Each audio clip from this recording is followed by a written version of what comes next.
நீங்க படிங்க. உட்காருங்க. பேரவை முன்னவர் உட்காருங்க. அப்புறம் எடுக்கலாம். உட்காருங்க. மாண்புமிகு பேரவைத் தலைவர் அவர்களே, ஒரு உயிரின் மதிப்பை அவரது வருமானம் தீர்மானிக்கக்கூடாது. வசதி படைத்தவர், வசதி குறைவானவர் என்ற நிலை மருத்துவத்துறையில் இருக்கக்கூடாது. அனைவருக்கும் சமமான மருத்துவ சேவை எளிதாக கிடைக்க வேண்டும் என்பதில் நமது அரசு உறுதியாக உள்ளது.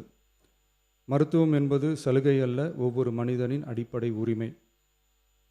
ஒரு மனிதனின் உயிரை காப்பாற்றுவதில் தாமதமாகும் ஒவ்வொரு நொடியும் மிக கொடியது.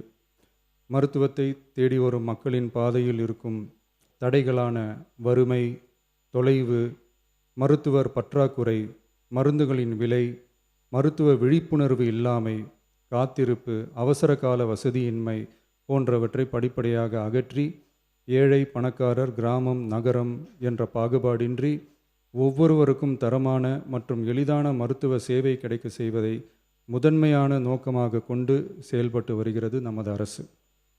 மாண்புமிகு பேரவைத் தலைவர் அவர்களே, மருத்துவம் மற்றும் மக்கள் நல்வாழ்வு துறையில் சில அறிவிப்புகளை சட்டப்பேரவை விதி 110 கீழ் இன்று வெளியிட விரும்புகிறேன்.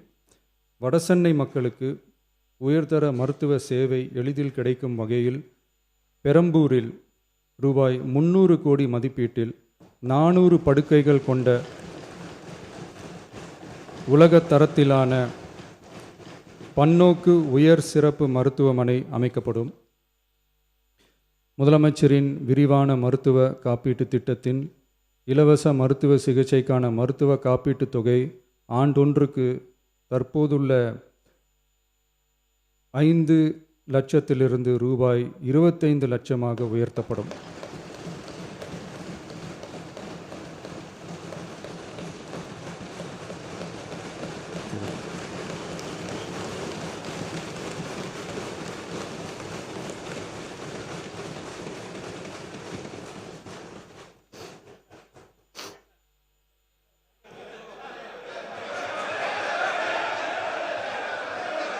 நீங்க படிங்க.